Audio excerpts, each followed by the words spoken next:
ঐক্যবদ্ধ জিন্দাবাদ জিন্দাবাদ জিন্দাবাদ জিন্দাবাদ TDS এর 12-24-34 বছরের 3টি প্রমোশন দিতে হবে TDS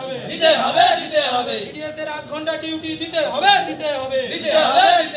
TDS এর মেডিকেল সুবিধা দিতে হবে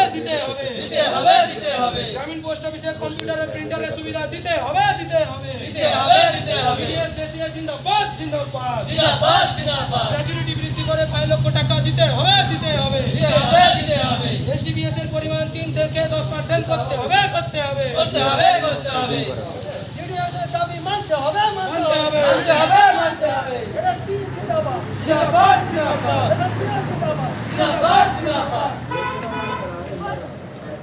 সরো আগেটা থেকে। পোস্ট অফিসের সমস্ত ডাক কর্মীরা ধর্মঘটে বসেছেন, তাদের দাবি মানতে হবে, তাই তাদের অনশন।